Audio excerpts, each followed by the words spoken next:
Salam kasih, damai Kristus menyertai kita. Bapak, Ibu, serta saudara-saudariku yang terkasih, hari ini kita merayakan orang kudus yaitu Santo Hippolytus, seorang martir. Hippolytus adalah imam dan murid Santo Irenaeus. Ia dikenal sebagai seorang pengarang terpelajar di Roma yang mempunyai sikap keras. Sikapnya yang keras itu tampak dalam peristiwa pemilihan Kalistus sebagai paus. Hippolytus bukan saja melawan Kalistus sebagai paus terpilih pada tahun 217 sampai 222, tetapi juga menolak mengakuinya sebagai paus yang sah. Dalam sejarah kepausan, Hippolytus dikenal sebagai paus tandingan pertama di dalam sejarah gereja. Dalam masa pemerintahan Kaisar Maximianus, Hippolytus bersama temannya Pontianus yang kemudian menjadi pengganti Paus Kalistus dibuang jauh dari Roma. Namun ia tetap teguh dan menanggung penderitaan yang menimpa dirinya dengan sabar. Setelah Paus meninggal, Hippolytus tunduk pada Paus Pontianus yang menggantikan Kalistus. Hippolytus bersama Pontianus kemudian dibunuh bersama-sama oleh Kaisar pada tahun 235. Demikianlah riwayat orang kudus yang dapat saya sampaikan pada hari ini. Seperti yang telah kita dengarkan barusan, Santo Hippolytus dikenal sebagai paus yang sangat bertanggung jawab dan sabar meskipun penderitaan selalu menimpa dirinya. Semoga apapun yang terjadi juga kepada diri kita, apapun masalah kita, penderitaan kita, kita mampu dengan sabar menanggungnya. Bacaan pertama. Berjalanlah seperti orang buangan di depan mereka pada siang hari.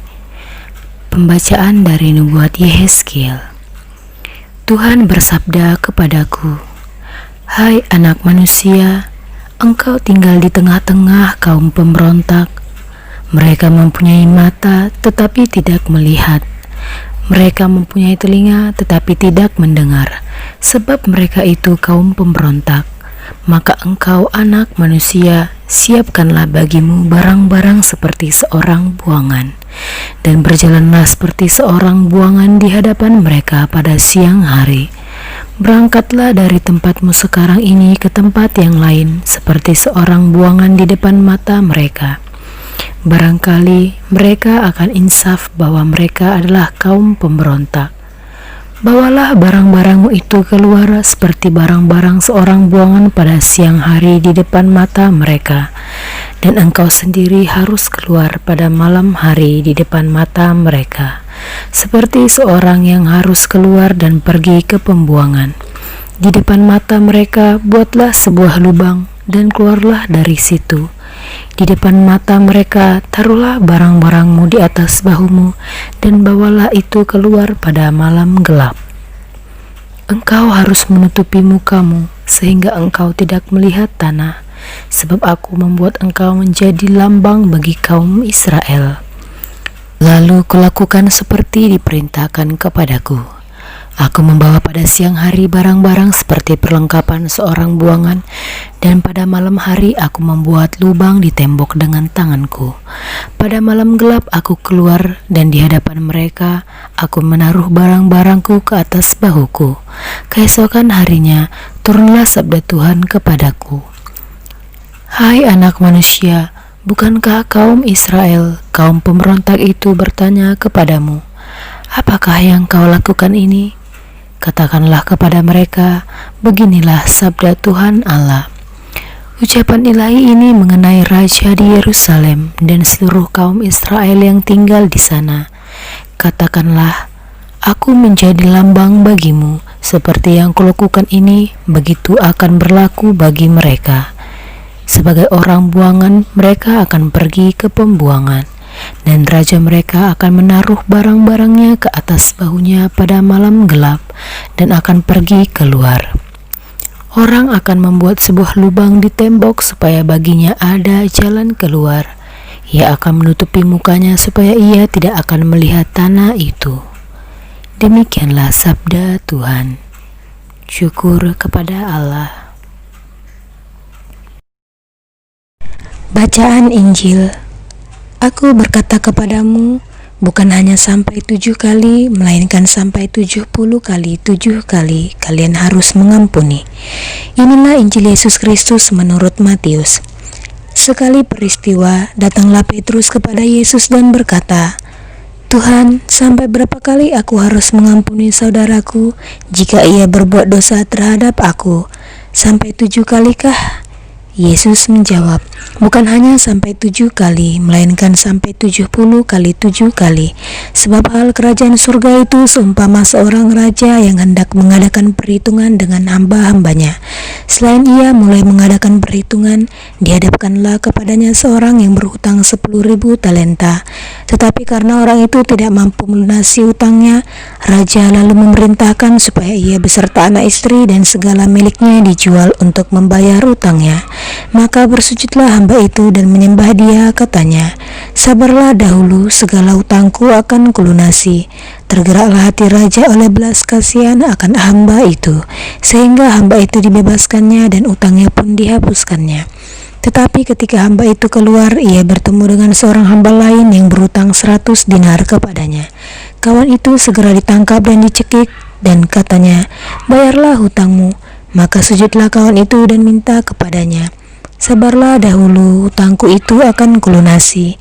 Tetapi ia menolak dan menyerahkan kawannya ke dalam penjara sampai semua hutangnya ia lunasi. Melihat itu, kawan-kawannya yang lain sangat sedih, lalu menyampaikan segala yang terjadi kepada tuan mereka. Kemudian raja memerintahkan memanggil orang itu dan berkata kepadanya, 'Hai hamba yang jahat, seluruh hutangmu telah kuhapuskan karena engkau memohonnya. Bukankah engkau pun harus mengasihani kawanmu seperti aku telah mengasihani engkau?' Maka marahlah tuannya dan menyerahkan dia kepada algojo sampai ia melunasi seluruh hutangnya. Demikian pula Bapakku yang di surga akan berbuat kepadamu, jika kalian tidak mengampuni saudaramu dengan segenap hatimu." Setelah Yesus selesai dengan pengajarannya, berangkatlah ia dari Galilea dan tiba di daerah Yudea di seberang sungai Yordan. Demikianlah Injil Tuhan, terpujilah Kristus. Bapak, Ibu, saudara-saudariku yang terkasih, hari ini kita mendengarkan renungan, yaitu kata yang ajaib. Bukan sampai 7 kali, melainkan sampai 70 kali 7 kali. Dalam Matius 18 ayat 22. Siang ini saya mengunjungi pastor paroki dan makan siang bersama sambil mengobrol santai. Salah satu topik yang kami bicarakan adalah soal teguran dan permohonan maaf. Pastor mengatakan imam pun tak lepas dari kesalahan, sehingga butuh ditegur dan dimaafkan. Sebagai imam, mereka merasa sulit untuk mengatakan maaf dan sekaligus memaafkan. Dua kata yang memiliki arti yang sangat berbeda. Memohon maaf merupakan ungkapan hati kita untuk memohon pengertian dan toleransi. Memaafkan artinya kita memberi kesempatan dan membuka kembali relasi yang baru dengan orang tersebut. Memohon maaf adalah hal yang berat, karena kita harus menanggalkan ego kita dan mengakui kita bersalah. Sedangkan memaafkan membutuhkan keberanian dan tekad untuk melepaskan orang yang bersalah kepada kita dan memulai sesuatu yang baru. Memaafkan bukan berarti melupakan, tetapi melepaskan semua perasaan yang kita alami saat peristiwa itu terjadi. Ketika Petrus bertanya kepada Yesus tentang berapa kali kita harus memaafkan orang yang bersalah kepada kita, Yesus memberikan pengertian yang lebih dalam. Perlu kita ketahui, 7 dalam kebudayaan bangsa Israel berarti kesempurnaan. Kasih Yesus kepada kita tanpa syarat dan tak berkesudahan. Dan kasih inilah yang memampukan kita untuk melepaskan pengampunan kepada orang yang bersalah kepada kita, sekalipun hal itu tidak mudah dilakukan. Apakah saya sudah sungguh-sungguh mengerti arti maaf? Bapak, Ibu, serta saudara-saudariku yang terkasih, renungan yang baru saja kita dengarkan mengajarkan kita bahwasannya kita harus mengampuni sesama kita sampai 70 kali 7 kali. Semoga kita menjadi teladan bagi sesama kita dan kita mau saling mengasihi di antara kita masing-masing. Amin.